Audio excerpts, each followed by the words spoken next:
All right, so at the end of every year, Mike Rossi and I do the Observer Awards. We just steal their Class A and the majority of their Class B categories. And on the way down to Providence and Yukon about a month or so ago, Mike or I recorded this in the car.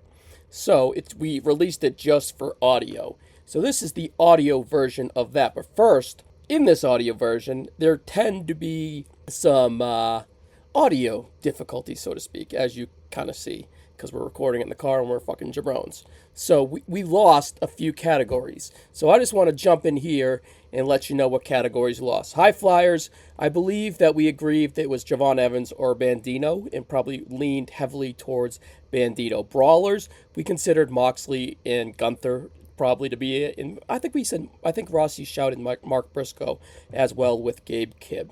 Technical wrestler, we were very short. Zack Sabre Jr. is the winner, and I think we gave Gunther a shout from the WWE side. Best maneuver, I'm pretty sure Rossi said Soul Snatcher, even though I disagree and I think the move's overrated. But fuck it, we're just going to go with that. I really don't care about that award whatsoever, to be frank, right? We definitely lost best and worst TV announcer. I shouted Shivani and Excalibur's worst, and Rossi tended to agree. And then we said that we really like what Danielson was doing, and Rossi gave a shout to Graves for his flexibility all year. But I don't really recall who we gave the worst or the best to, but I'm pretty sure we gave the worst to Shivani, unfortunately. And where this conversation picks up is most overrated and most underrated. I think that we kind of agree that Jey Uso will probably win this award just because those are the people that are voting for it. And I didn't really think that I could think of anyone that was super underrated or overrated. But that's pretty much where the discussion picks up. So that's where that is, guys. So here is the rest of the episode. Good talking to you. We got plenty of stuff coming out here on the No So. Subscribe, like, love, whatever. Thanks, guys. What's going on? North-South Connection. Mike Rossi here. I'm joined by Ryan Gray, and we are going to be doing the Wrestling Observer Awards. Well, our take on what we... So another name that I'm going to throw out there, and it's going to be a little controversial, but it's really just the fact that I think he's cashing checks and not really working to the highest potential and staying healthy, kind of not unlike what Nakamura did when he came to the U.S., and that's Kazuchika Okada. That's a little surprising, Mike. It is. Just based off his reputation in New Japan and how high his ceiling was, I understand your sentiment of kind of being a disappointment, which would mean overrated. Right. So, I mean, I think about that World's End show, which was the last major show of the year. Match. There was 3 matches that were the end of the Continental Classic. Okada and Takeshita, Fletcher and Moxley, and then Moxley and Okada.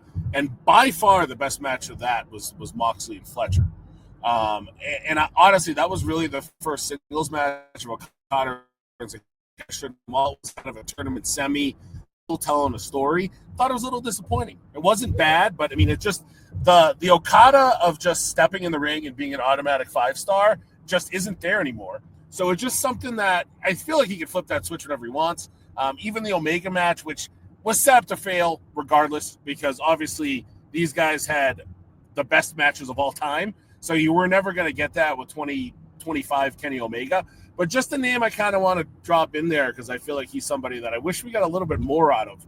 And maybe he starts talking world title in 2026 as opposed to 2025. So I said Jay because that's what I think is going to get it. You said Okada, perhaps based off the ceiling of where he's at, where he was and where he's at now. Is Sasha or Mercedes Moné a name that you think will be bounced around? I think she's very polarizing. Yes. People either love her or hate her. Similar to Jay. Right. I'm kind of in the middle with her. Like, Sasha Banks was one of my favorite WWE women when they built up that women's roster. But my problem with her in AEW is for so long, it was so predictable. Like, she was winning whatever match she was in. She kind of was never the match of the night. And even like Toni Storm was always kind of ahead of her. But she's obviously getting pushed because she's getting paid so much. But as the year went on, as she started her losing streak, now it's not as predictable, right? And she did a really good job this year at All In, kind of elevating Toni Storm to that next level. I don't think she should win, Mike. I was just curious. No, it's a good idea. Any women in WWE come to mind? Yeah, the two that came to mind is that I think Jade Cargill is a nominee, but she doesn't do enough. She doesn't. Right. But is that part of it, right? Like, she is overpushed right now, but due to the overpush, you think people will vote for Tiffany Stratton? Yeah, I mean, they might because she was on top for so long. But I get it. It's tough to pick Stratton in a world where Jade existed and was heavily pushed all year. Yeah. You know. All right. I think Jay. Like I said for the third time now, I think Jay is probably the bet, and I think it's interesting. Low-key, Moxley before he got on this final run that he got on here. Once he found his footing, I would say Moxley through the year. But now that he's found his footing, probably whatever. But I'm not going to say Adam Hangman Page, but his title reign is so disappointing. Right. And I'm not comparing Adam Hangman Page to Jey Uso, but you can compare title reigns being both disappointing, and do you justify just disappointing as overrated, right? So that's like, I am not nominating Adam Page, nor am I kind of saying I am. You know what I mean? No, I hear you. But you get the sentiment to kind of... It's kind of similar with the Okada conversation, yeah, right? That's where I was thinking of a parallel to your Okada thing there. All right, I'm just going to go final answer, Jay. Yeah, I think Jey Uso is the way to go. Yeah. Just because, I mean, he really, even though it wasn't the main event, he won the Rumble and he opened WrestleMania. So, and he stayed a big part of the show throughout, and people, they really didn't even want him to be. Yeah, and Charlotte Flair's character worked herself out of this award. Exactly. She did win kind of the fans back over, which in itself was impressive. Now, flip side of this, underrated. Again, nothing that really jumps off the page to me, because I feel like there's a lot of like women that might feel underrated because they've kind of only pushed a few of them throughout the course of the year. Yeah. Although it's going to be weird to call someone underrated NXT Women's Champ for the bulk of the year, but I think JC Jane can kind of fit into this. Under the radar, underappreciated, you know. Especially when she hasn't been having but I don't think that they get the love that they should. And honestly, low-key, like even Gargano and Ciampa, while they haven't been, really pushed this year, they've remained a big part of SmackDown and kind of the catalyst. They've touched. Yeah. Right.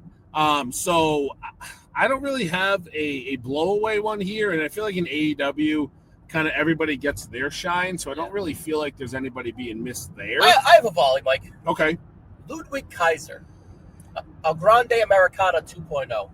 I feel that his work is under the radar. He is. Have you watched these AAA shows? I've seen his stuff. Like, I try to at least seek out the WWE stuff on these shows. His Vikingo match was phenomenal.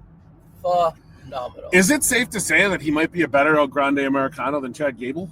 Chad Gable's phenomenal. But that's why I am saying he's the most underrated, because we're having this conversation. I think that's a really good under-the-radar choice, which fits underrated, because I never thought of it, but he's somebody that looked dead in the water when Gunther was by himself, and he didn't really need friends anymore, and then boom, he's under a mask and doing his best character work ever. I've watched all 3 YouTube shows at the tail end of the year for AAA, and he's had the best match on every single one of them, besides the Chris Carter, the France guy with Jack Cartwheel.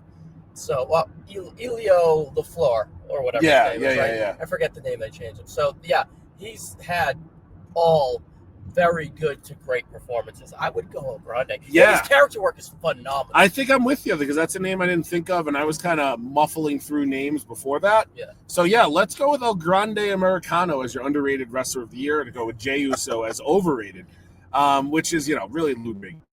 Yeah. Rookie of the year. This is always a tough one because who is really a rookie in wrestling? I have my pick. Yeah, what do you got? Kendall Gray. Yeah, I was going to say, I don't know how we don't pick her when she had her first fucking match this year, and she started 2026 out in a women's world title match. So she's definitely a really good pick here. There's really no men that debuted this year that were rookies, right? No, and if so, they're all green. Yeah, so I think this is a year that we actually have a choice in Kendall Gray. In her LFG match with, who was that with?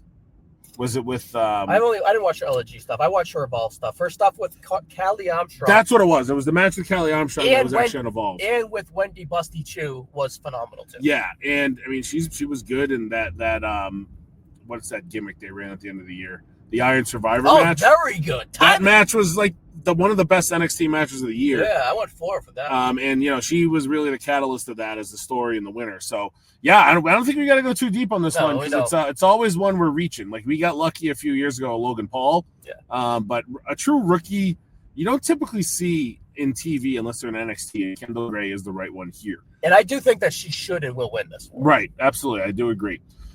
Next, we've got best and worst gimmick. Look, best, it's got to be El Grande. I was going to say, back to 2 points ago, it's El Grande. Move on. It's got to be. We're not even going to go deeper on that because that's what it is. Worst gimmick of the year. Jeez, I don't know. Do you have anything that comes to mind? Oh, Jasper Troy.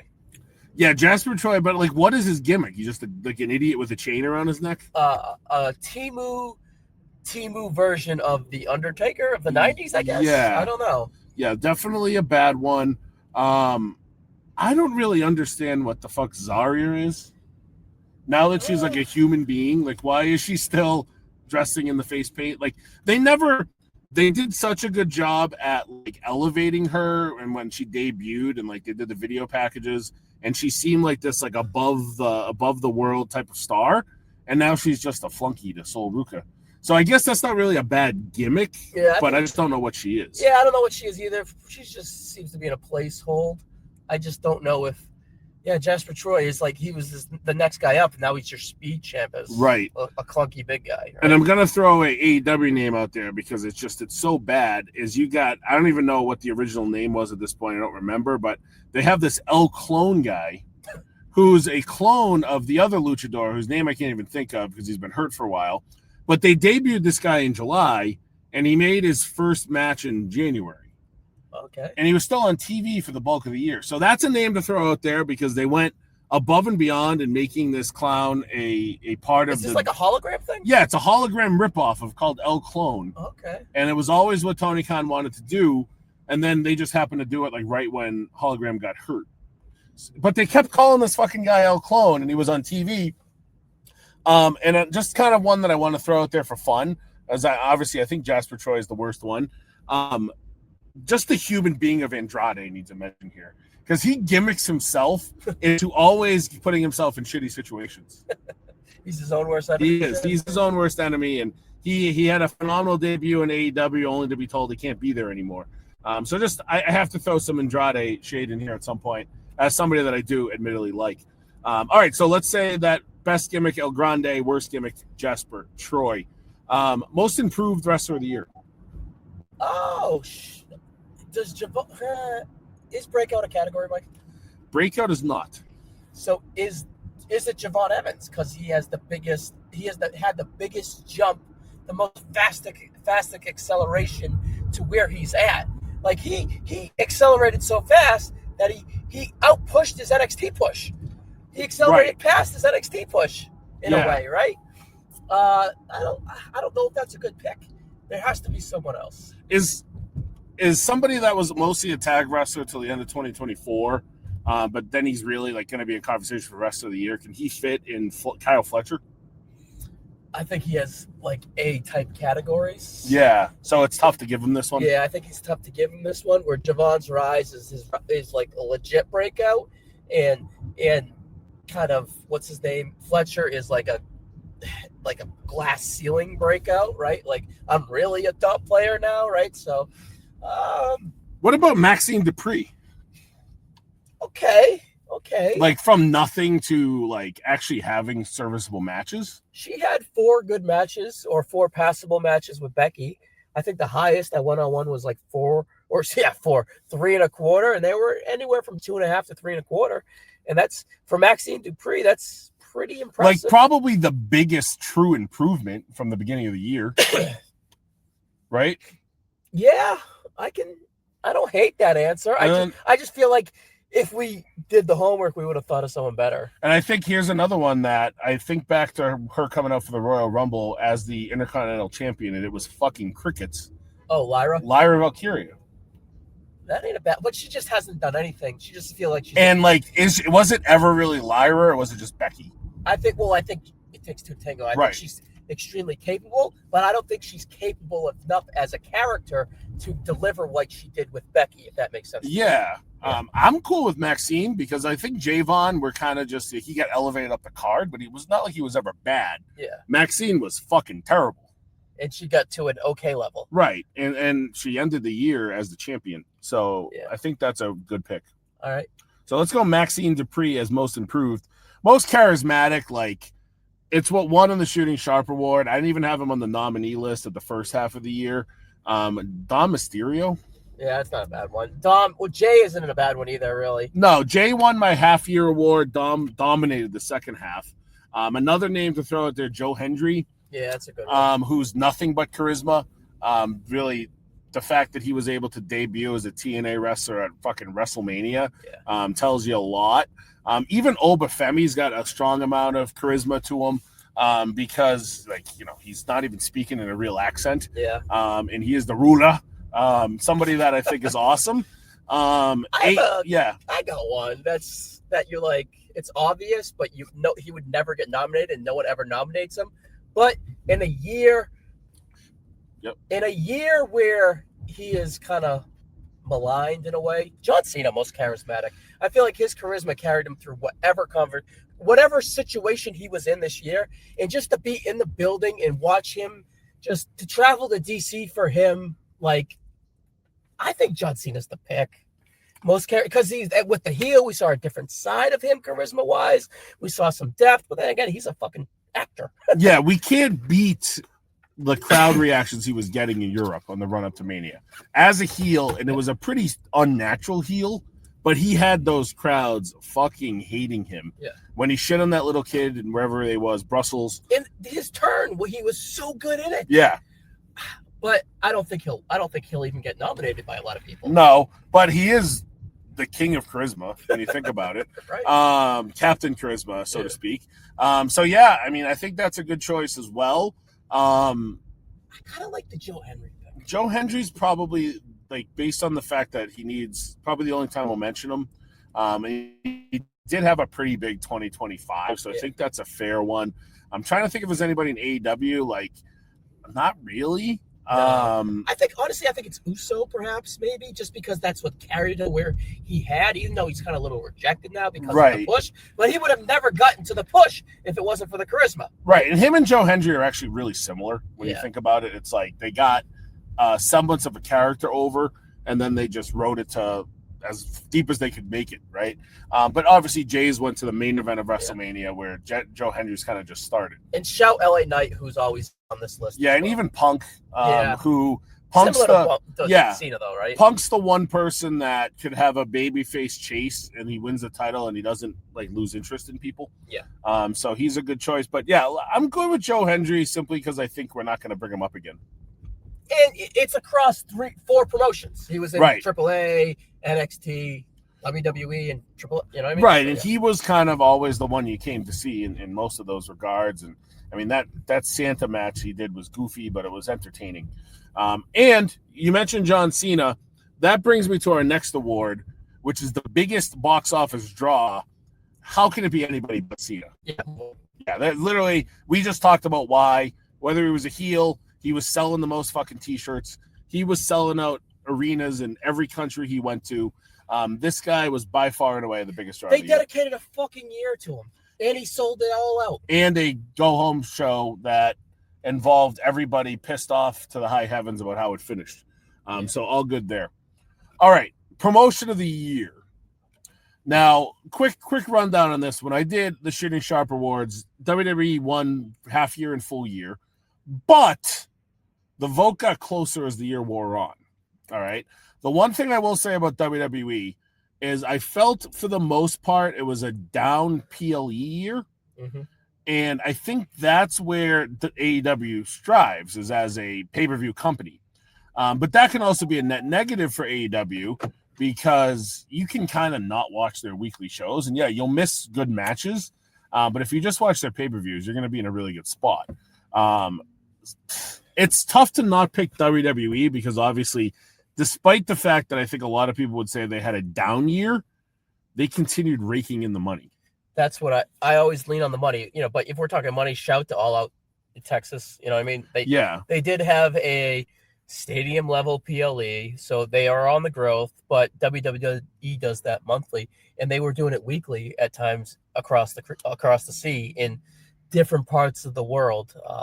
Again, creatively a down year, but that's where we kind of mix in booker or promoter right? And not company. When I think company, I always thought money with this. And when you made a case for UFC way back in the day too, it was due to the numbers.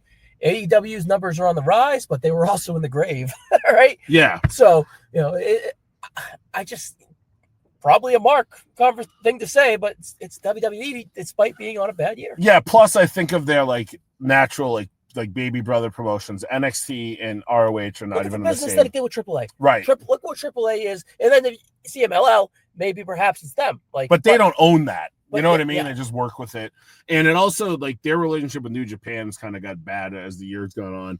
Yeah. Like people in New Japan that are winning their world titles are kind of poo-pooing them now. So yeah, I think this has to stay WWE. But I do think AEW is in a spot that if they crush at in 2026, then they could make up some more ground here. I just think WWE might be naturally booked better in 2025, just on the fact that it's not the John Cena year. Yeah, no doubt. Cool. All right, so next up, we've got promoter/booker of the year. And I think this is a year that a lot of years I think we can mesh these together, but I think this year we do separate them. I mean, obviously, back to the money point, how is somebody not picking Triple H as the promoter of the year? Yeah. Although, Nick Khan's part of it, like WWE in general.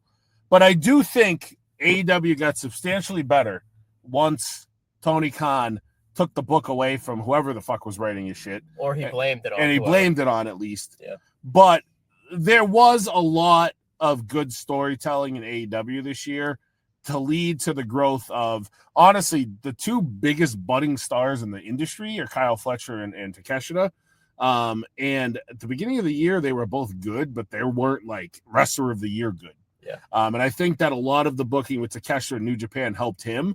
But the Hangman story leading up to All In was great. I think they did a really good job with the Owen this year. The Continental Classic seems to hit a little bit better every year. So I think that this is naturally WWE promoter, Tony Khan booker. Yeah, and Triple H has won both the last 2 years, right? Yeah. But that's where there was some holes in TK's game, right, so to speak, and Triple H was kind of hitting on all cylinders. Right. And for Triple H to kind of not have Cody to book around and book around John Cena, perhaps is a pace that he doesn't really necessarily like up top. Now, a lot of this has to do with up top, but you mentioned the all-out moment of the Death Riders finally losing, and that was a phenomenal moment. But the fallout, it seems a little lackluster in a way. Right. Like, if we want to give Triple H's warts, we got to kind of mention TK's warts a little bit too, in a way as well. You had momentum with what's his face, Adam Page, and you cashed it in for what? To play hokey pokey to get it to MJF? Right. And they also leaned a little bit too heavily in 2025 in the multi-man match. Yeah. Obviously, Anarchy in the Arena is a match that's always been crucial to them in the first half of the year, while their version of War Games and Blood and Guts was their biggest match of the second half. And then right in the middle, they didn't have a main event for Forbidden Door, so they just threw all their biggest names into a match called the Lights Out Cage match. Yeah. And while all three matches were entertaining, they kind of were just Band-Aids because they didn't have a better story to tell. This is how I look at this, Mike. I think Triple H does a really good job booking individual wrestlers. And when those individual wrestlers hit, they disperse through other wrestlers greatly, and your overall product is great. Booking John Cena in 2025 was complicated due to the circumstances. Right. Of you have that massive angle at Elimination Chamber, and to kind of book a guy on his last legs is not organic whatsoever. No, and you have people chirping at you no matter what you do. But then again, I think he's done really good with other guys as well. Now, the reason I bring that up is because why couldn't TK make Page his guy and build his promotion around his guy, around the title that the Death Riders had forever, which was the story? Right. And then all that dissipated to what? And then not only that, but we went from, and some people call this a good story, but Moxley went from somebody that hated the company to now respecting it. What changed? Just the fact that he started losing? What now? It's meta? No, because it's too fucking meta that it's just like all these fucking dorks backstage don't take shit serious. Our head booker doesn't take shit serious, so everyone walks all over him. Now he's doing that. And, so it's just way too meta. You know what I mean? I have to say it. Yeah. Do we have a conversation about Shawn Michaels? I think that world's too zany, but I liked how he booked Obafemi at I liked how Shawn Michaels books his titles. So I think HBK has done a really good job at writing people into the main roster. Yeah. Well, they've worked, obviously. It's right. Like, if you're Triple H and I'm Shawn Michaels, we're going to work together. Right. You know what I mean? Right. Before, so there's an element. Like, that's an element to kind of give the WWE side, because I think you've got to look at this as WWE AEW as opposed to just names. Yeah. So the Undertaker. I'm joking. I'm joking here, but hey, let's while we're talking about this popped in my head. Do you think the Undertaker gets horny when they book El Grande Americano? Do you think he's like pushing for El Grande? You think he's just like, have him beat up a Mexican? Yeah, I can see that. Like, I just like what I laugh about the most with that is fucking Undertaker involved in booking something which involves a guy who thinks he's a fucking lizard. Like, that just takes so much like joy into my soul. Do you think the Undertaker booked the Psycho Clowns versus the Wyatts? Man, I mean, who the hell else would have? And I bet he's like a big Eric Rowan guy. Oh, he's lumbering. He moves like shit. He's lumbering, right? But no, I think that's a good one. So, let me just pause this. Yeah. All right. So the final answer: promoter of the year, Triple H, Nick Khan, and I think Booker will be TK. Yeah, I agree with that. I think that's the way to go. Yeah. Because obviously anybody that says Tony Khan was the promoter of the year is on drugs. Sorry to say it, but promoter is promoting and making money. Yes. He did a good job this year, but he's set it up. He's up on the rise. But WWE is something that half the world shits on, yet still stands in line to get their tickets. So that tells you everything you need to know about being a promoter. And sometimes it's not the best of years. Sometimes it's a better year than others. But hey, Triple H ain't going anywhere anytime soon, Marks. Yep.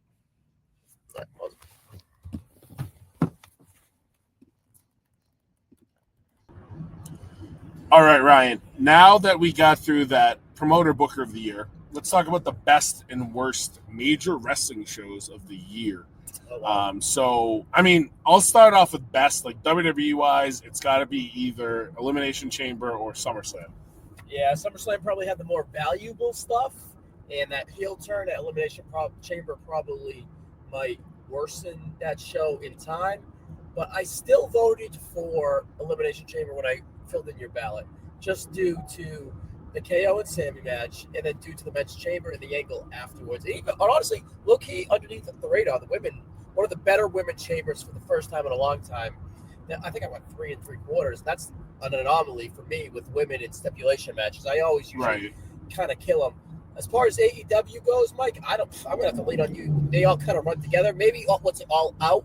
I mean, Revolution had All In. Yeah, all with the Tony Storm. Revolution and Tony Storm, Mariah, and the Hollywood ending. But the problem, the main was the three-way, right? Right. The problem was they might have had the best 2-match sequence on a single show with Mariah and Tony and Hollywood ending, and then the Fletcher Osprey cage match. And I think MJF and Hangman also opened the show in a pretty much a 5-star match. So that was a really strong 3-match combo. But what hurt it was the main event, which is Moxley, Christian, and Cope, and a complete stinker. But All In, I mean, the problem with All In, too, is you had a really good Tony Mercedes match. You had, obviously, the awesome main event with Hangman and Moxley, and then you had a phenomenal Swerve and Osprey. But other than that, I thought both Casino Gauntlets were disappointing, even though I think the right people won, and MJF and Athena. But they just seemed like they were going to go on forever. The Dustin title change was cool because it kind of came out of nowhere, and it obviously led to the Fletcher continual heel build as the year went on. And then Full Gear was also a really good show. But I think ultimately when we're talking about this, it's got to come down to either Revolution, SummerSlam, or All In. Oh, okay. Did I say Evolution? Revolution. Evolution, though, another good show. Yeah, Evolution was a pretty good show, too, as well. You had the three-way open and then the three-way with the cash in at the end. Yeah, But, and everything in between was fun enough, right? I mean, I don't think that's show of the year, but I think you can give it props. No, it's worthy of mention. Well, SummerSlam's biased to me because I was there. And is that – my question to you, Mike, is match and angle/ending, have we had a better ending to a two-night extravaganza for a WWE thing? Because Gunther Punk, my match of the year, spoiler, and the Rollins cash-in all-time moment. As the hook to bring you back Sunday. And then Sunday, Cena and Cody totally blow out WrestleMania. And then the Brock fucking return. The Brock return and that crazy ladder match, 6 teams. Even the three-way with the women, which was this time Naomi, Rhea, and Io. It was the worst of the three, quote-unquote three-ways in the year, but it was still very good. Yeah. And then the Becky-Lyra match kind of drained life out of the crowd for a stretch. Solo in the cage. Yeah, Solo bad. And Jacob was pretty weak. Honestly, Dom and AJ was weak, too, as well. Yeah. But those should not take away from what the point I'm trying to make is. Right. I think you almost have to eliminate Revolution just because of the main event, because the main event's honestly what keeps you enthralled the entire show. Yeah. But also, like, Elimination Chamber has that, that part of it that it will always be the most memorable show of the year based on what happened in it. And you can make a case that KO and Sammy is your match of the year. Right. KO and Sammy, I feel like, was the most underappreciated match of the entire year. Yeah. And it was ultimately what sent KO to neck surgery. So that was impactful, too. It was so violent, Mike. It was so well worked. It was so emotional and visceral.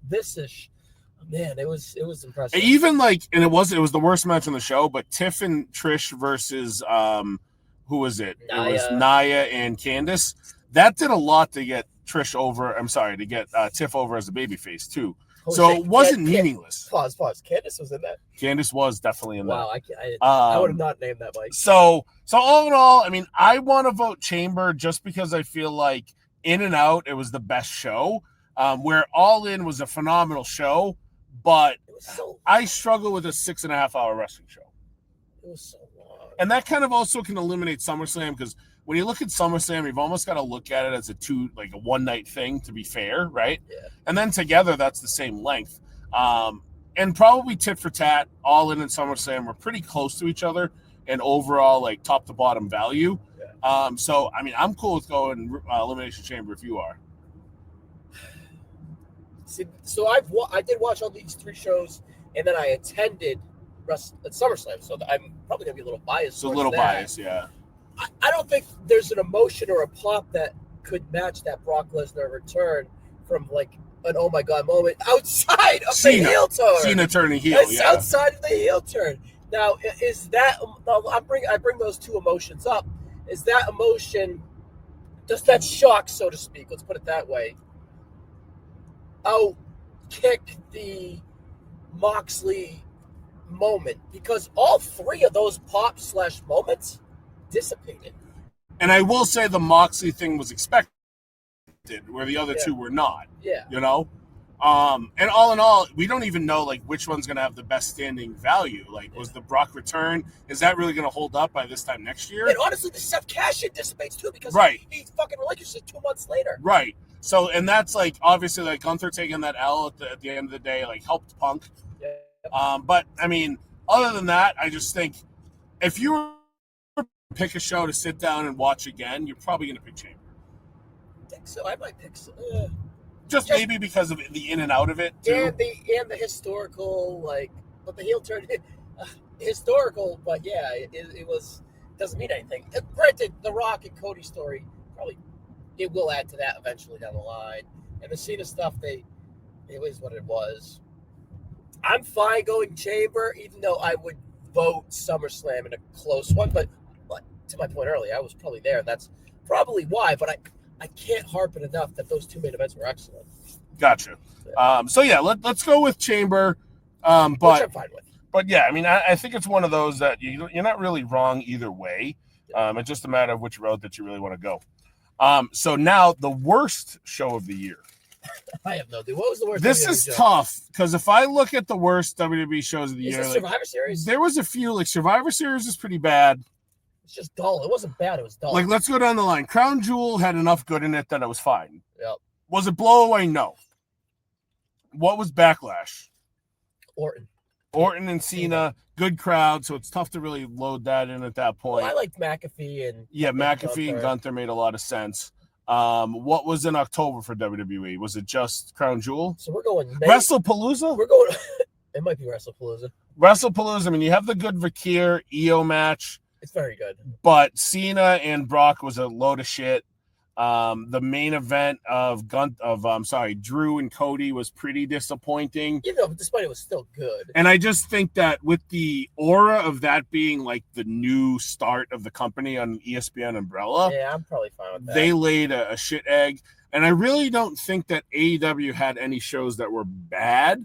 I think Dynasty was probably the flattest of the shows because at that point they're just trying to get through the Owen.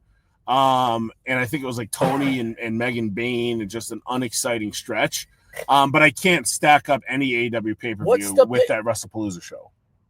What's the Swerve main event? What's that show? With Moxley? I think that might have been that one. Okay. Dynasty, all right, because that got a kick in the dick, right? Yeah, that was the worst AEW pay-per-view of the year, but I don't think it was as bad as WrestlePalooza. And again, even if you enjoyed WrestlePalooza, you went in with much higher expectations than you got. It's WrestlePalooza. Yeah, it's got to be WrestlePalooza. Okay, so best show of the year, Elimination Chamber WWE. Worst show of the year, WWE WrestlePalooza. And I do want to throw a shout. I think the single worst actual show of the year, although it wasn't a PLE, was that fucking Netflix debut. I was going to bring that up. Because that was just, again, everything The Rock did was just annoying from the beginning. Yeah. And even though I think the Punk Rollins match at the end was fun, it wasn't enough to save the show. And then flip side, best and worst weekly TV show of the year. So with best, you've got to have three candidates, right? Raw, SmackDown, and Dynamite. Those are going to be the only three that really fit into it, unless you're like super NXT fan. I think you got to eliminate SmackDown. You got to eliminate SmackDown, I think, for the most part, because they were super dull when they went to 2 hours. So then that'll isolate you from Raw and Dynamite. And, I mean, I feel like this is a me thing. This was the year I really stopped watching AEW TV month over month or week over week. But I also can say that at points for Raw, especially in the tail end of the year. But I do think they did get a heavy rejuvenation in the build up to Mania with the Netflix build. Even though we just shit on their first debut show, they definitely had some prime moments after that. Like, I think as much as people were disappointed by the Jay Gunther finale, the build was great at times. And then everything with Punk and Roman and the cage match, that was a pretty good fun build to Mania. Raw has two Punk and Rollins matches. They have the Jay match with Gunther that I talked about earlier being excellent. Jay had one with Rollins too, right? Excuse me. I didn't mean Gunther. Yeah. That's the one I was talking about. Excuse me. The women's division on Raw was matches was a real focus. Yeah. Even though I think it hurt Rhea Ripley as a whole, but it rejuvenated everything else. And making the Raw women's division the meat and the potatoes of your show did Raw justice, in my opinion. It was a good year for Vakir, a good year for Io, a good year for Rhea. Even Naomi was on Raw when she did the relinquishing. You can shit on the Raw tag team division all you want, Mike, or anyone in general, but I can still name a handful of 3.25 star to 4-star matches, including the New Day and AJ Lee in Dragon Lee twice, and then the New Day and the Judgment Day back in the spring, Mike, where they changed the titles. That was a phenomenal match under the radar. How's the IC title? It's kind of ho-hum. It's more on Dom but the ascension of Dom was on Raw. Yes. The Judgment Day stuff has been pretty decent follow. Roxanne Perez has had a decent year. Raquel Rodriguez, she's the hottest she is right now. So I would say the Judgment Day as a whole has been a success, and they take up a lot of time. Mike, again, I hinted earlier that I don't really watch AEW similar to you. You probably watch it a little bit more than me. I'll catch one full a month. So for me, I'm pretty biased. I would say Raw, but what's AEW going to do to steal my bandwidth? Right. I think the biggest thing that I can say as a difference, if I'm going to talk the Dynamite side of this, is if I was to take the best 10 matches from Dynamite this year and the best 10 matches from Raw and I made them a list of 20, I bet the 10 Dynamite matches would be in like the top 14. Yep. So in that whole like breakdown of everything, like you take the Owen into effect, which were great matches. You take the Continental Classic into effect, which was great matches. As a whole, Dynamite is kind of where they butter all of their bread. So for us to think that AEW had a better year in 2025 than in 2024, which I think nobody can debate, yes. Dynamite's got to be respected to some degree here, right? Yeah. And Raw still had its – what I'm going to say negative about Raw will also be kind of a positive, though, too, because when they were in their doldrums in the fall, as they are every year going against Monday Night Football, it'd be stupid to really go crazy in those months. They still did a period there where they elevated Braun and Bronson to a level that they're true main eventers now. I don't mind the whole Vision versus the Raw babyface stuff. No, I don't either, because it's kept the baby faces afloat. Yeah. And when you had a pretty light year as far as like PLEs in the second half, they were really kind of carried by strong matches in the Time Is Now tournament as well. Yeah. Which I think the other helped ones carry on the Raw, year. yeah, the Raw ones seemed to be a little bit stronger. Javon and Solo versus Gunther both were on Raw. The Sheamus and Shinsuke one from Boston was low-key good. Yeah. And Mike, add you, the Cena moment with Dominic, the better version of that match was on Raw as well. And all the Cena heel stuff in Europe building up to Mania, the last Boston show, the last New York show. I think that kind of Raw felt more must-see this year than Dynamite did. Oh, I think that's probably the best point you've made. That's probably the best point you made for sure. And there's no, what's the biggest? All right, let me ask you this question, Mike. If there's one thing you could change on Raw, what would it be? And if there's one thing you could change on Dynamite, what would it be? I think the thing that I would change on Dynamite is I would make sure that things got advertised more in advance, like week over week. That would help me as a casual viewer. Because a lot of times you'll have a match or a segment announced, especially post like pay-per-views. Like, he's did a little bit better with that. But like after I watch the scrum for World's End, what's going to keep me putting your show on Wednesday? And that kind of goes back to what I was saying about promoter and booker of the year. And it hurts Dynamite, because if I just watch AEW pay-per-views for the year, I got pretty much everything I wanted. Now, granted, my overall match of the year might be from a Dynamite, Ospreay and Takeshita in Boston, and I wasn't even at that show, Ryan. But it was a fucking awesome match. But is that the Fenway one? That was at MGM Fenway. So all in all, there's nothing. I'm not going to say anything bad about Dynamite, but I feel like with WWE, watching Raw for the duration of the year did more for you as the viewer than if you just sat there and watched every PLE. Yeah. So to me, it's got to be Raw for best wrestling show, major wrestling show. I'm sorry, weekly TV show. And you agree with that? Yeah, I'm on agreement. Worst. So like Collision is an easy low-hanging fruit. Yeah. Well, I personally think that SmackDown will probably win this just because of the stigma that they will get. But if you look at that United States Open Challenge, that was great. That was great. Right? And that saved them. It just like Cody felt so fit weekly TV and just being the face of the company. And I mean, we went to a house show last weekend and the guy was walking on water. But happened in WWE happened on Raw. Yeah, and they put a Cody Rhodes on SmackDown to kind of raise their water level. Right. And doesn't water down Cody so to speak, right? Right. I think SmackDown will probably win to the voters just because the voters are who the voters are in that aspect.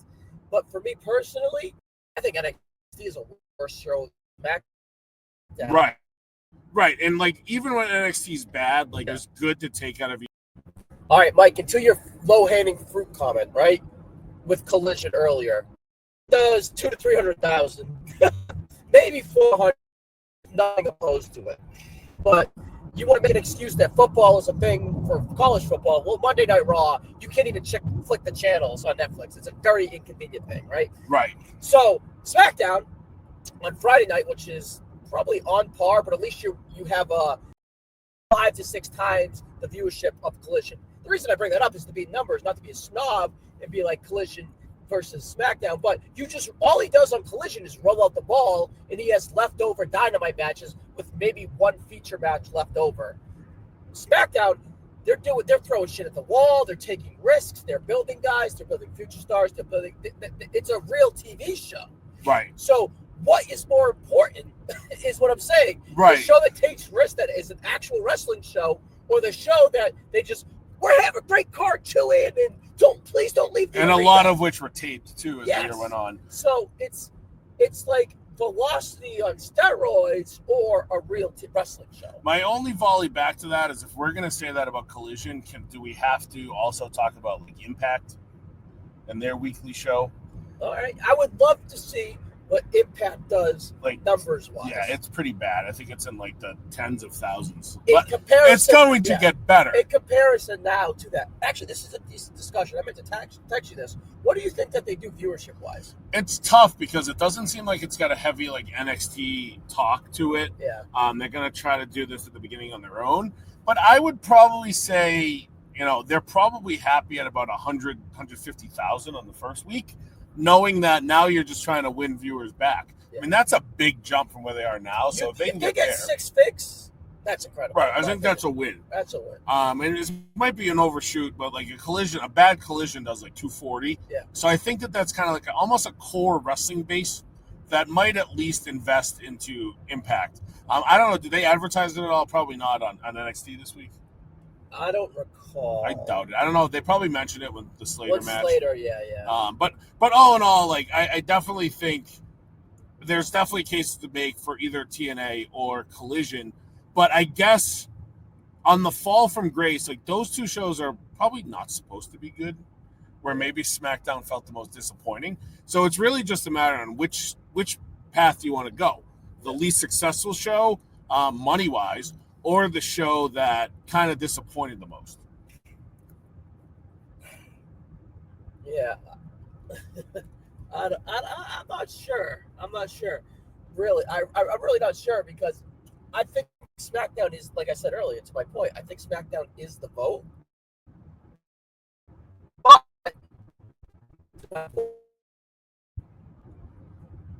I don't know if it truly is, right? Because there's so much, it's such a polarizing show. Because it's like, it probably bats the lowest. Right. From a consistency base.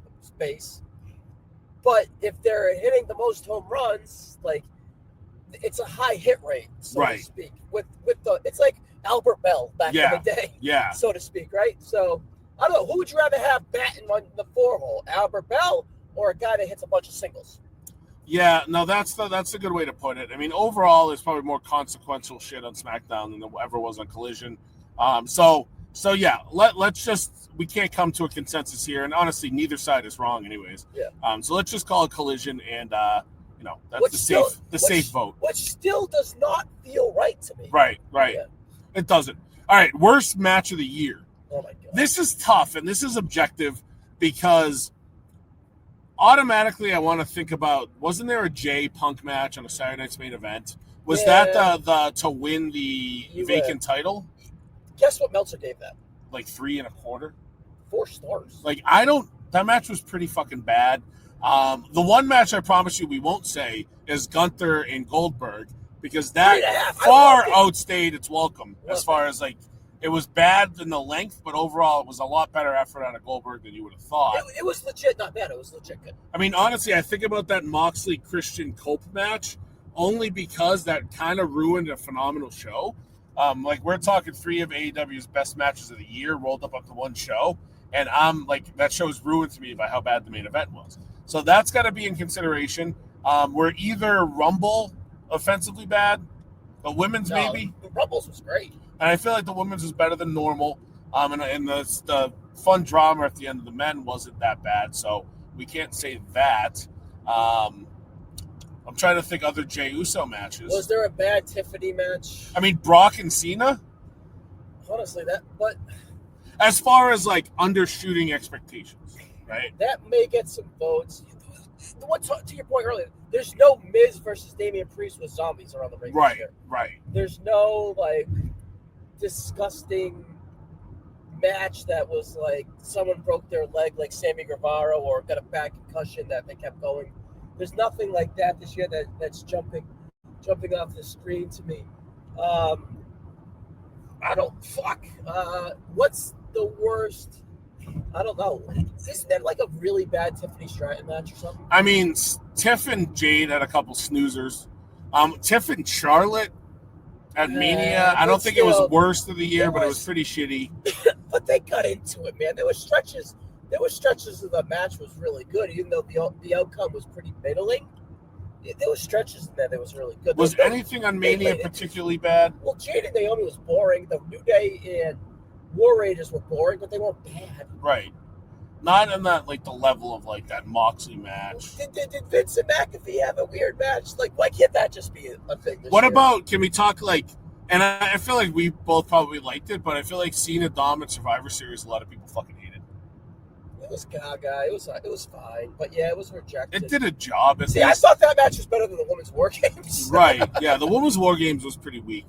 I'm trying to think of all the other major shows. Like, again, it's one of those that I'm sure I could peel back the onion and find you like a really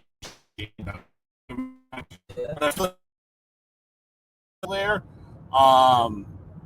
And again, like maybe something to think about, because I feel like it had probably the worst negativity of anything was, and I never watched the match, but like when TNA gave the belt to Santana after all this time, and then he drops it to Frankie Kazarian in a cash-in like 3 weeks later, like that's something that feels wrong.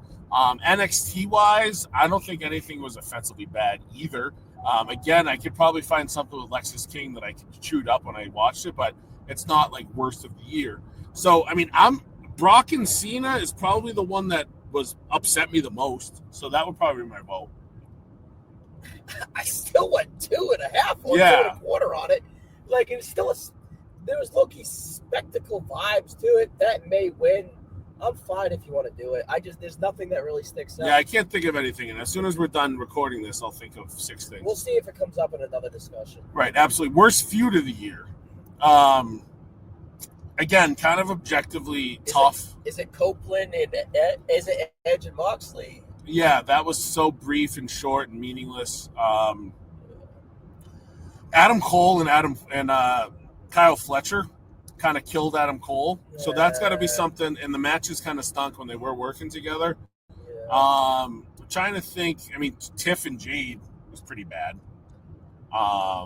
Their match was extremely rehearsed. Yeah.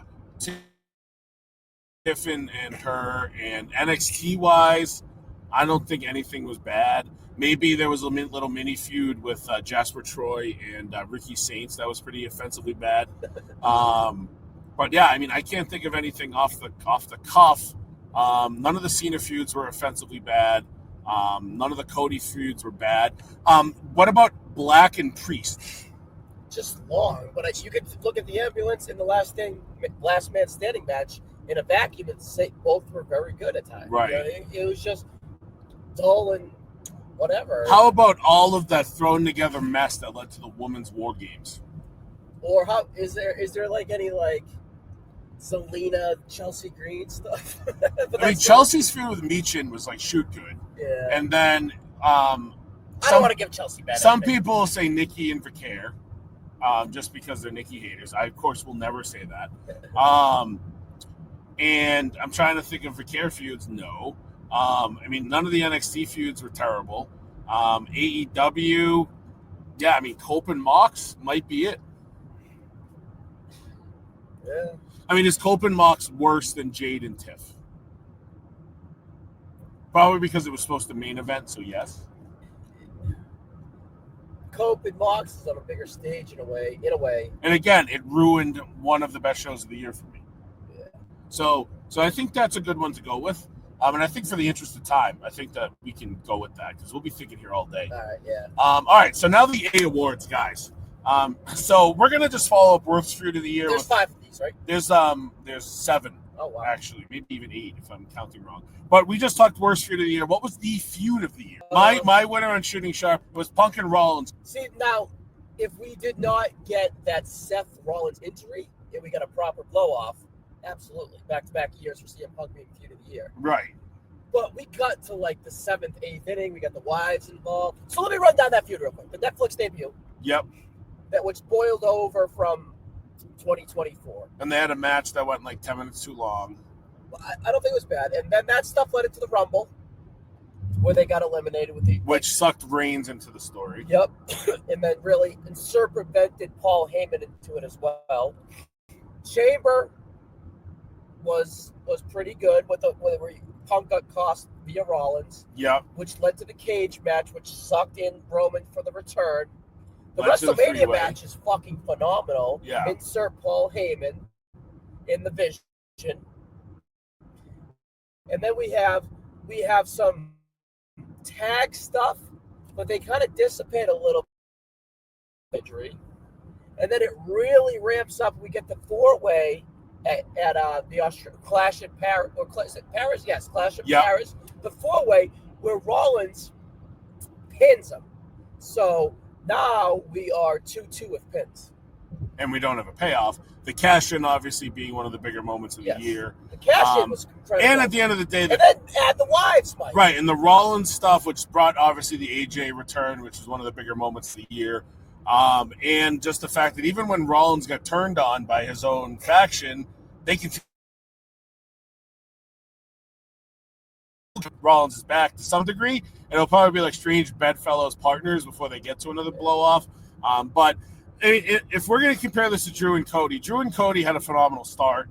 Disappointing WrestlePalooza match, and everything else has been kind of paint by numbers. Yeah. I think it's been really good now, but we're in 2026, so we can't count what just happened. Yeah. So there's nothing with John Cena. No, I think that would be it. I mean, the second, like, the best women's feud in WWE this year was probably bad finish, and like I don't feel like Becky and AJ did enough for that to count. I would put that into the Rollins feud. Yeah, exactly. So that kind of offshoots of that. I think it's Punk and Seth. What's the best AEW? Probably Hangman and Moxley, Ospreay and Fletcher, but that started in 24. Mariah and Tony started in 24 and rode off in 25. So you kind of have to eliminate those two. Because even though Punk and Rollins started in 24, they didn't have a match until 25. Io and Rhea is another one that held down, but then they ended up being friends, so that's tough. So yeah, it's got to be Seth and Punk. I'm good with it. All right. And it's really a B-plus feud, so that's kind of... Right. It's a rough year. It wasn't as good as Punk and McIntyre was in 24. And that's just kind of where we're at with stuff. Now, tag team of the year. Let's try to break up the person ones here. So tag team of the year, I think ultimately, like, there's a push for the Hardys because they were impactful on both Impact and NXT. Yeah. They had that cool match with the Dudleys. It was goofy, though. But they had a really good match with Fraxium and MSG, and then they obviously became NXT Tag Champs. Large stage stuff. Which made them cool. AEW-wise, Brodito is the ultimate team they had this year. The Young Bucks still had a sneaky good year, but I think Brodito was the one that really carried the mantle for AEW as the year went on. And then WWE-wise, it's probably Fraxium is the only real choice because, I mean, the Wyatts have dominated the belts for the majority of the year. It's not going to be them. And then who was your best team on Raw all year? It was like a thrown-together Finn and JD McDonough team or the War Raiders, which obviously wouldn't fit. So I think we're pretty much down to Brodito, Fraxium, or the Hardys here. What about FTR? You want to talk about the Bucks being a solid team? Yeah, you're right. I think FTR was there. I just felt like not enough juice. I feel like nothing that FTR did was like can't miss on a pay-per-view. Yeah. Where I feel like Brodito kind of had that. Like Brodito had a really good match with the Bucks. They had the really good match with FTR. They also had a phenomenal match with Okada and Takeshita, which honestly might have been Okada's best match in 2025. They just kind of delivered, and it was such a pieced-together tag team that it just was like kind of a, blessing in disguise, and they put them together. Okay. All right, so what were the teams again? Brodito? Fraxium, the Hardys, and Brodito. I would eliminate Fraxium just because they lost a lot of momentum. Like, there was a great first half, bad second half. Yeah. And a lot of what they did great in the second half were matched with Dragunov as individuals. Yeah. If we had a longer run from from Dragon Lee and AJ Styles, they would be a contention. They would be. And that would be very similar to Bandito and, what's his fucking name? Brody King, yeah. Brody King, right? So my gut tells me kind of Brodito. Yeah, I think Brodito had the most fantastic stretch. So I think they're a safe bet here. Fraxium, we want to give props to because, I mean, you think about those out of nowhere great matches with Hank and Tank and Briggs and Inamura, and you're like, all right, fucking those guys rule. But it just hasn't been a delivery on the main roster that would keep them in the race. And I don't think the Hardys have like that phenomenal match, so we'll let them go over the edge with the Bandito. They might mean the most. And I think Bandito and Brody were very elevated in AEW by being together too, you know? Yeah, that's a really good point. So let's go Brodito there.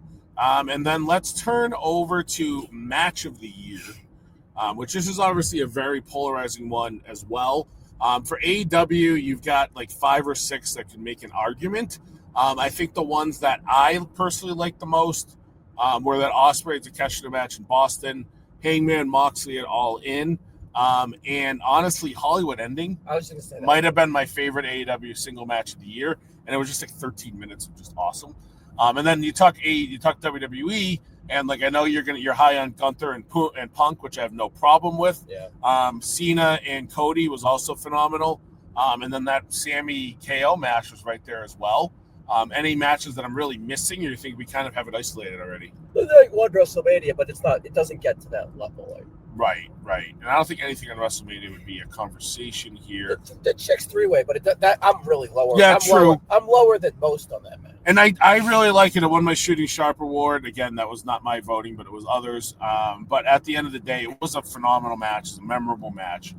But I think these other matches are better. It's just not the structure that I care about. Like, Right. It's just a spot fest. All right, and then there was also a very good Bandito Takeshita match in ROH, but I don't think enough people really count and watch that for it to be the best. So, I mean, I think WWE match of the year, Punk and Gunther, Cena and Cody. Is anything better than those two, or can we isolate those two? I have KO and Sammy versus above Cody. It's Okay, yeah. KO and Sammy. And honestly, KO and Cody even was fucking underappreciated. Underappreciated, not on that level. Not on that level. NXT is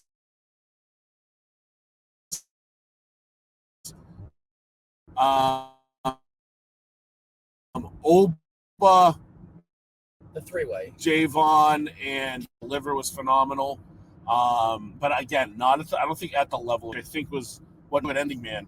If I could pick 50, Because there are spots where Gunther in Punk is methodically slow on purpose to play into the story of Old Man Punk and beating him down and so on and so forth, right? So that's not for everyone. The Hollywood Ending, it's the ending. It's meant to be a bloodbath and a phenomenal match. Honestly, Mike, it might be that. And honestly, like the biggest regret I have about that Revolution show is, again, the last match. I feel like this ending was perfect. But I don't think Khan wanted to do it because he knew Mariah was heading to WWE. So I get that. But yeah, I think all in all, Hollywood Ending was my most enjoyable match of the year. And the one that I probably, if I went home right now and turned one on, I'd probably be the one that I would pick. Yeah. I just think that the Punk stuff was with Gunther, it's two of my favorite guys. And they truly crushed it. I love the story. I love the pace. But that's just me. That's not for everyone. Like, I got people telling me, this is boring. Right, exactly. And I think Hollywood Ending checks every box. Yeah. Even a casual can watch that and have a good time. So yeah, let's go Hollywood Ending. Maybe and let's not with the violence. With the women. Right, yeah, I guess. Who knows? And let's turn the page to what we'll parlay right off of that. Women's Wrestler of the Year. Now, I don't think that this is tough for us to say it's either Toni Storm or Io Sky. Yes. Mercedes had a good year. Stephanie Vaquera had a good year. JC Jane had a sneaky good year. Obviously not at the same level. Rhea had a good year. It just wasn't. Right. Rhea had a good year. Bianca was short. Naomi had a really good stretch. A name that I want to throw out there because she'd never win, but I want to give her her flowers is Nia Jax. She had some really good matches on SmackDown this year. I don't expect that. Nobody would, but I got to say it. But yeah, I think it's Toni and Io.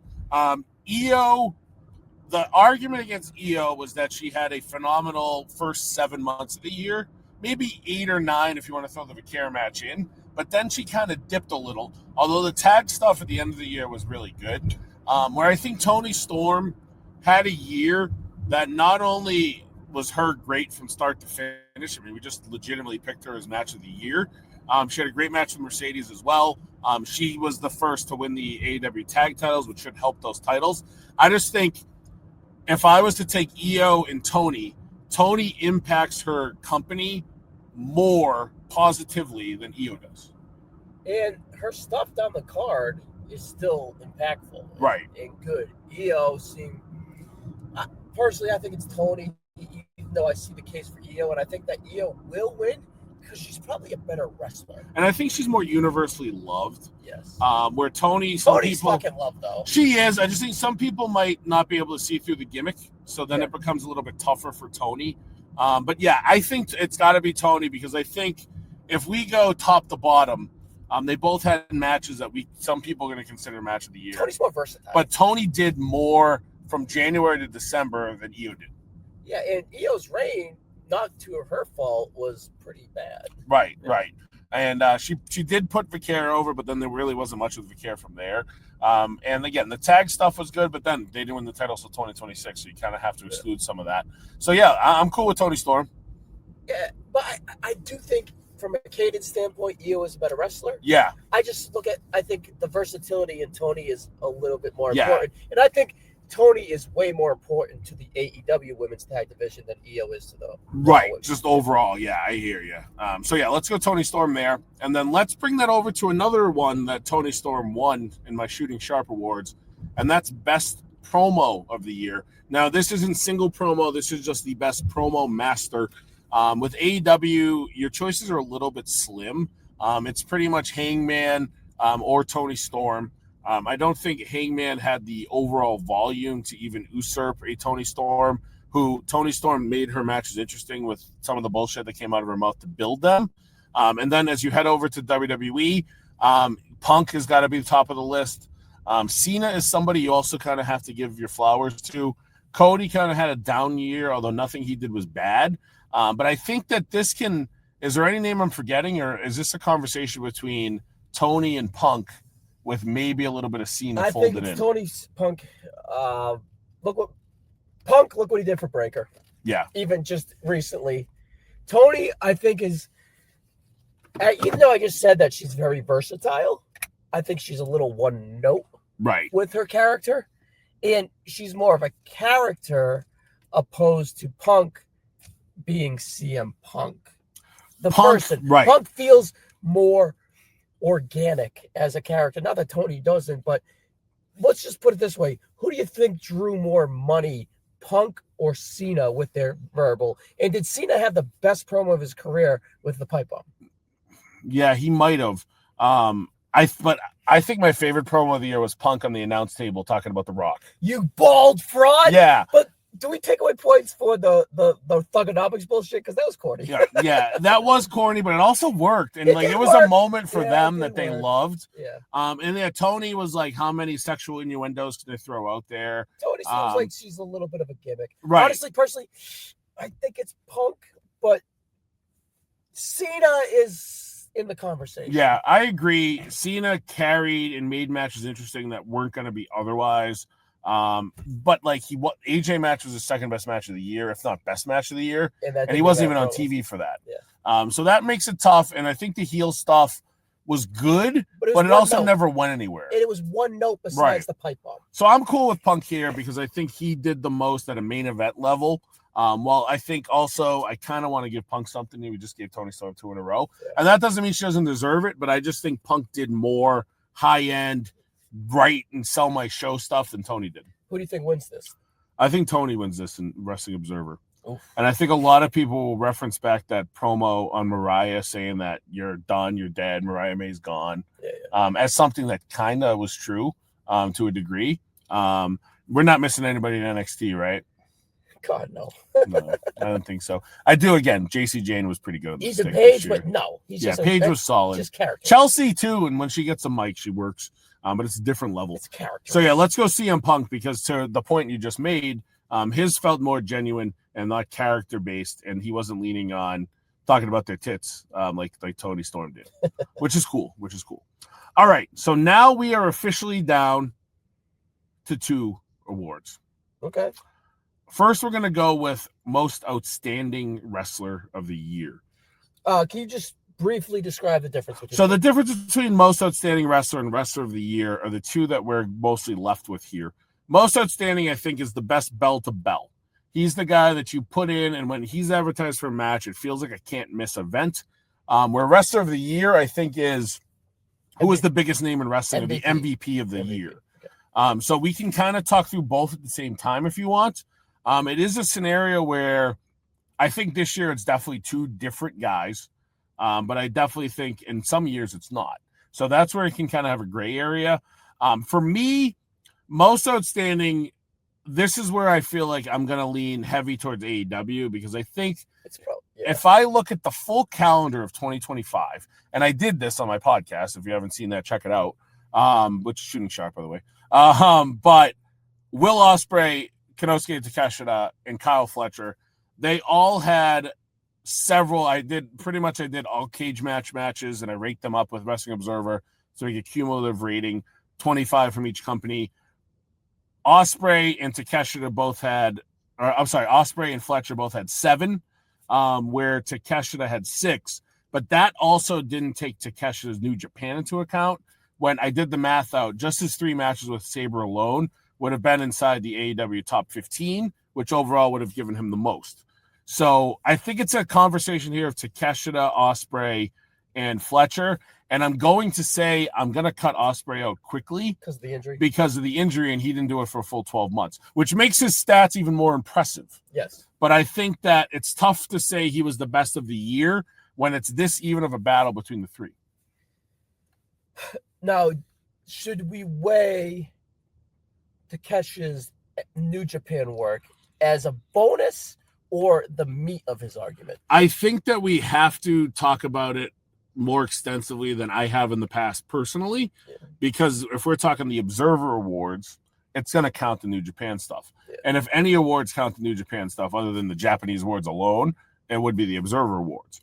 I personally think I loved Kyle Fletcher's year. I think Kyle Fletcher was the biggest star made in AEW this year. The biggest jump. Biggest jump from being a tag team jerk-off guy in the Callis, the Callis family in the end of 2024 to being a stud singles guy. He, in my opinion, we were saying most observed, he was the breakout star of 2025. But I do think Takeshita was the most outstanding, because if you look at an overall volume play, he was kind of in a higher end spot in 2 companies. 3. And he had really 3, because the ROH match too. My point being, can you make a point where he had the best New Japan, ROH, and AEW match? You can. You definitely can. That was going to be my point. So that's got to be the answer. And I feel like he's somebody that won't be a candidate for Wrestler of the Year, because I don't think he was the MVP of his own company. But he had the best catalog of matches in 2025. I agree. It's him.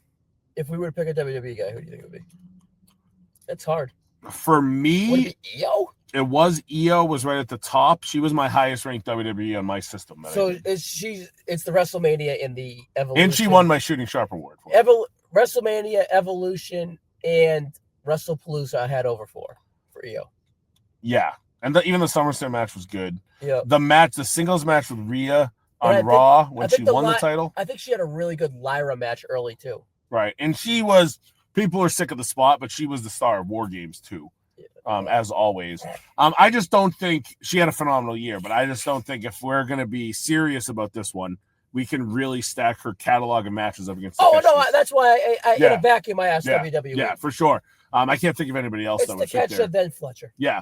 Now I do think Takeshita wins this, but then we talk rest of the year to kind of bleed into that from what we just said. Can anybody in AEW make the conversation that they were the MVP of wrestling in 2025? You would think Hangman with the moment, but you didn't even bring him up last round. Right. He would probably be the top one because he was positioned. You didn't bring him up in promos. You didn't bring him up in Wrestler of the Year. Right. And honestly, you can say that the build of Moxley as the super cruel heel really is what made Hangman. And then MJF too. Yeah, and then look at Moxley now, who's the hot baby face. Right. So I think that it's tough to really include Hangman. If we were to include, do you include Moxley? I think he does. I think Moxley was the true MVP of AEW in 2025. He's just so spicy. But it's not. But Tony Storm might be too. But again, now let's talk about WWE. I think you've got to talk about CM Punk, obviously. Yeah. But how do you, if we're going to really talk this as MVP, how do we not say John Cena? He was WWE in 2025. What John Cena was doing was booked, and then everything was built around it. So no one had, out of his 36 appearances, no one had 36 appearances as important, that drew the most money, that was the most impactful. He was in the conversation for promo of the year. He had different styles of promo. He had different, yes, the WrestleMania match was a debacle. You can maybe give him a low-key pass. He won the IC belt. He won the WWE belt. He made some history. He broke a shitload of records merchandise-wise. He broke records gate-wise, and he had the most biggest oh my God moment of the year. He was the story of the Royal Rumble. He won Elimination Chamber.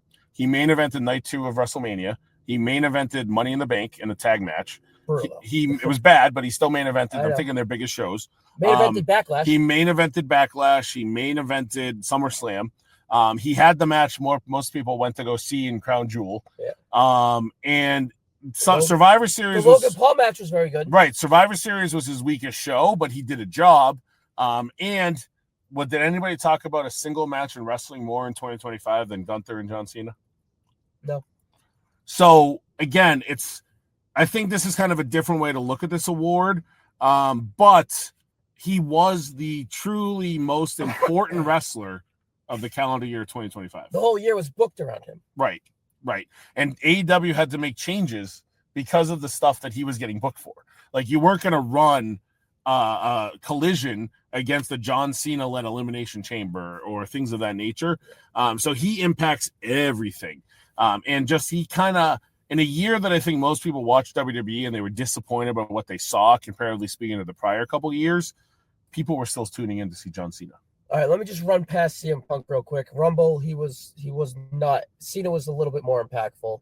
Chamber, they were equally impactful, but Cena had the heel turn. The big moment at the end, yeah. WrestleMania, CM Punk was better. CM Punk was for sure. His moment kind of was much bigger than Cena's. It was more better. It was more passable. Right. Put it that way. Another show that we can. So will we compare them next SummerSlam wise? SummerSlam wise. 1A and 1B. 1A and 1B. It was similar, right? Paris, Punk. I mean, Paris was Cena. WrestlePalooza was Punk over Cena. Yep, for sure. But that was, again, more AJ than Punk, I think. Yeah. Survivor Series, probably Punk. Probably Punk. It's Cena. Yeah, I think it's got to be Cena. Do we have any argument on Seth Rollins? The fake injury and then the real injury. Yeah, it just didn't do enough for the year. Yeah. I'm cool with Cena. I think we kind of we gave CM Punk and Rollins their flowers with the feud of the year. Right. I think I think John Cena is the right decision here. And again, I can understand why people are like, no, it's not. But if we are talking the MVP of wrestling in 2025, it fucking has to be. At the end of the countdown, I gave him a B- on the year. Yeah. So imagine, I didn't give him. I gave the booking of him. Imagine how good he would be if it was an A-. So did he make chicken salad out of chicken shit? I think he did. And to your point, we were talking about it earlier today.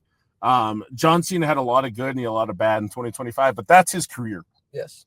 That's 36 years of a microcosm of his career. His entire career, people were upset about some of the things he did. People loved some of the shit he did. He had misses and he had home runs. And I feel like that's a year that John Cena still looks back on and he's happy about. Yeah. And whether he is or not, he made the most business happen in 2025. All right, Mike, I got something for you. This is doesn't really pertain to this, but it does. So, would you put John Cena on the same wavelength as Stone Cold Steve Austin, The Rock, and Hulk Hogan from a star power standpoint? I would, because his longevity. We made the joke last night when it came out officially that Nikki Bella was dating Cooper DeJean, who's a 22-year-old cornerback for the Eagles. I said to you after that came out, he was born 7 months after John Cena debuted on SmackDown. So we're talking 23 years, basically, of John Cena being the bread and butter of pro wrestling. Because when he debuted on, there was maybe a bad 6-month stretch at the beginning. But other than that, he's been the bread and butter. And while Hogan made wrestling what it is, Steve Austin won WWE back from WCW, and The Rock kind of played a part in that as well, obviously. I just don't think Austin and Rock's longevity can really be held at that same level. And where would wrestling be if there was no John Cena? Yeah, I think they're the Mount Rushmore since '84, which is the boom era. Yeah, I the think it's got to Hulkamania be. area. I think those are the 4 WWE Mount Rushmore guys. And fun fact, Mike, if The Rock never wrestles a match again, I was at all 4 of those guys' last match. That's phenomenal. You think I am the one of how many people in the world that can say that? No, that's crazy. If The Rock never wrestles again, the 4 biggest stars since Vince McMahon Jr. took over. That's great. I was at the last match. Pretty cool, huh? Yeah, that is awesome. That is pretty cool. Assuming Rock doesn't wrestle again. I might have to go to Saudi. Yeah, you might have to go to Saudi. Get your turban. So yeah, I mean, now I guess the best way to close this, and then we'll send it home. Now that we've talked through all these awards, have you had a change of heart on anything? I don't think so. I think that we could maybe find a little bit more disappointing stuff if we dived into it more. Like what was our worst match? We didn't really have one. Brock and Cena. We picked that Cope match too, but I think that if I really research this, I could find some real shitbag. So is this the personification of a safe year? I think it was, and I feel like it was for both companies. I kind of heard it in a way as well. I think both companies, obviously AEW's perception grew in 2025, but I also don't think that they're in a better overall spot as a company than they were in 2024. They're kind of just what they are. And then I talk to more people now about AEW, and I don't watch it as much anymore. But they still watch pay-per-views, which are always good. Yeah, they just have a stigma of bad will. I think the Punk stuff turned off a lot of people. I think that Tony Khan being a fucking nerd doesn't really help a lot at all. And you can only watch so much wrestling in a week. That's the biggest problem. WWE going 3 hours on SmackDown, 2 hours on NXT, Evolve, LFG, right? All the extra stuff that just dissipates your time. And honestly, AEW is asking you to do a lot too. 4 hours is a lot for them. It is, and it's an easy miss too. Yeah. I think my biggest takeaway, and I'm kind of surprised in it because I think she had a really good 2025, is we didn't talk about Becky Lynch enough. Well, she came back at Mania. She had some gaps, but she had a strong year. Who had a better year, her or Mercedes? I think Becky. Okay. I think if we're talking EO and Tony, 1A and 1B, Becky and Mercedes are, 2A and 2B. Now, Becky is a fresh name versus EO, a fresh name versus Vaquer, even low-key, a fresh name against Rhea, right? All on the same brand. It could be at the end of the year next year, we could be talking about Becky Lynch. Yeah, I think Becky Lynch is somebody that, she's obviously got a big match coming with AJ Lee in 2026. Hopefully that's good. But yeah, her and Vaquer is something that they can instantly go to. And honestly, even her and Jade is interesting. If her and Bianca again, honestly, she's at the point now.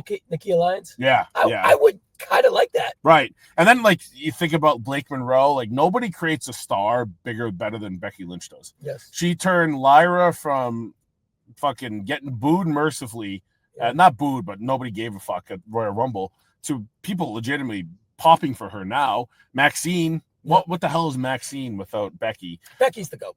Becky's amazing, and I feel like these girls, like a Jordan or a Blake or whatever decisions they make, Becky's the one you feed them to. Now let's just go around the horn.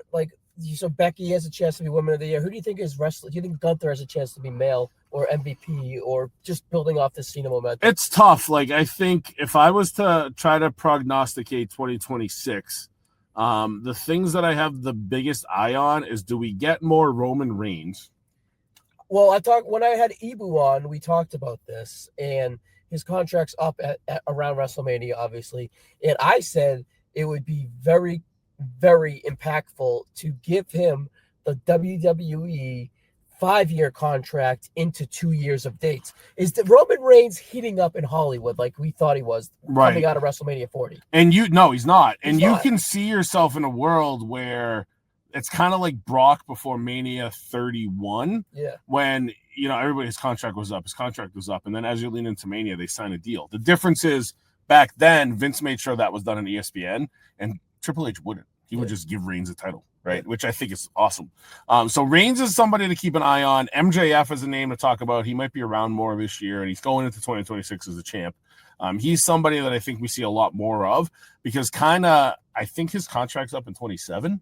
So I think Tony Khan's going to want to milk that cow as much as he can in 2026. And But he wants to milk that cow to make himself even more impactful. But why I bring those two names up is I think we're in a world where MJF's bigger in Hollywood than Roman Reigns is. He could be. Well, we'll see how the Street Fighter does. Hot take, in Hollywood, MJF may be more versatile. He might be, yeah. I was listening to Sean Ross Sapp do his predictions, and one of the things that they said was Roman Reigns is going to get booked for like a Netflix rom-com. And I was like, honestly, that'd be the best thing for him. Because if he can knock that out like Cena knocked out being a goof, it might work. Remember when Roman was in the David Spade movie? The Wrong Missy? Yeah. Yeah. So that movie's phenomenal. It is. One last question and we'll write off. We just talked about match of the year. If there was a conceivable wrestling match that you have not seen yet that you hope to see in 2026, what would it be? Gunther Roman. I'm Gunther and Brock. Ooh. But both are Gunther. To our point that the year of 2026 is Gunther. It could be Gunther. Brock also might be retiring. AJ Styles might have a big year. He might be retiring. We're probably going to see Chris Jericho back in WWE. I would do AJ Styles like they did Ric Flair in 2008. I would have him lose to Gunther on Raw next week. And then I would make him make a vow that he's not losing again. Which is in Germany, which is going to be nuts. I would have Gunther beat him, tap his ass out. And then I would have do the backstage skit with Pierce saying, I'm coming out of my tag team. I'm making a vow. This is going to be my year. And I'm not losing another match. And if I do, I'm retiring. He could even like beat Dom for the IC. I'm retiring on the spot. Yeah. You know I like that. And then Dom Mysterio is another name. Like, what level is he going to get to? He's a AAA mega champion. He is triple yeah. Money in the Bank 2026 winner. Dom? Women. I think Becky could do a lot with it. It could be Blake too, if she takes off. Yeah. Think she comes up soon? I think she's up like next week in London. Yeah. Okay. Yeah, she was written off NXT last night, I think, as we record this. But yeah, I can't think of any other questions that I can think of. Main events of WrestleMania. Night 1, I think we get Cody versus Roman. I think they do that in night 2, obviously. And then night 1, I think we could get Punk Breaker. Rollins? Hot take, I think Rollins is back and they do him and Braun. Not for a title, though. So who's your world heavyweight champion? CM Punk versus who? Gunther? I got to stick with my prediction. Sami Zayn. Versus Punk? That just feels... It feels wrong, but it's a Saturday main event. It doesn't feel like it's in the orbit. No, I know. I'm stuck to the prediction. I said it 9 months ago. But yeah, and that's like, if there's a Rollins and Braun, I can see the lane. There's no way that they have a women, right? There's nothing hot enough. No women. I mean, it would have to be Becky and somebody. Becky Rhea can probably get to it if they want to, but that's not sexy. It's not fresh. Becky and Io, I guess, could too. But again, I don't really see that because I feel like Rhea and Io are going to keep the tag titles to Mania, and there's plenty of bullshit with that. Okay, so now let me rephrase that question. That's what we think the two Mania. I like that we don't know, by the way. Right. That's what we think the two Mania. By the way, I don't think Cody Roman's locked in stone. And okay, so before we get into it, what do you think the women's singles matches are, or triple threats, whatever they do? I think we get. I think honestly, it's not sexy, but I think it's solid. I think there's a legit chance we get Vaquer and Liv. I see Vaquer and Liv and Jade and Bianca. Not the sexiest. Maybe Charlotte, Jade, if Bianca's not. But I feel like they're holding her to Rumble at this point. All right, so now let me flip that and we'll be done. Crazy we have Jade. If you could pick what 4 of those matches you can be, the top 2 men's titles, the top 2 women's titles, and you booked it, what would it be? I would get to a world where we would get to like a Cody versus a Punk. I think that's fresh. I would get the belt on Braun at the Rumble. Yeah. And I would have him and Reigns on one, and then Cody and Punk on the other. Yeah. And then women, I would have Becky and Vaquer. And I would have... I'd get Jade off that belt. I would get Jade off the belt. I would probably put it on... Is Tiffy Bianca fresh? But that's like neither are on TV or in the orbit. I feel like... Can they heat up like a Blake and I think Jade's clunky in that spot, but I think she's going to be in that Yeah, spot. and then like everybody else that like we'd want there, like Chelsea isn't going to She's not happen. pretty. Yeah, Julie is not anywhere close to it. I mean, Jordan, there's compellingness there, but I don't see. I don't think this she has year. the charisma to be that. So I mean, Liv and Tiff, and See, with Liv, I think you need something bigger, substantial, something more like Tiffy's too polar. Like you need something more polarizing. Tiffy's the same thing. And we've done Becky and Tiff too much. Done Liv and Becky too much. Yeah, Becky. Well, okay, so let's remove Becky from the equation and say it's Becky AJ for the IC title. Yeah. Then that takes Becky out. I think Vaquer and Liv is Liv and Vaquer. I think that's a good match. And then you just got to figure out what they're going to do with the other one. Jade and Charlotte. Just do Charlotte and Bianca. Yeah, Charlotte and Bianca. That could also be a 3 or a 4-way. Yeah. Too. If it's like Bianca, Jade, Charlotte, whatever. Yeah, I'm sick of hot take here. I'm sick of fucking 3-ways. Yeah, me too. But they like doing it with the women. All right. Well, that will wrap us up. That was not only a walkthrough 2025, but a little preview for 2026 as well. So yeah, a little unexpected. But yeah, I like it though, because we'll see. We'll sound how stupid we look in 6 months. That's not But other than that, thank you guys for listening as always, and we will catch you on all of our endeavors in the future days and weeks. Later.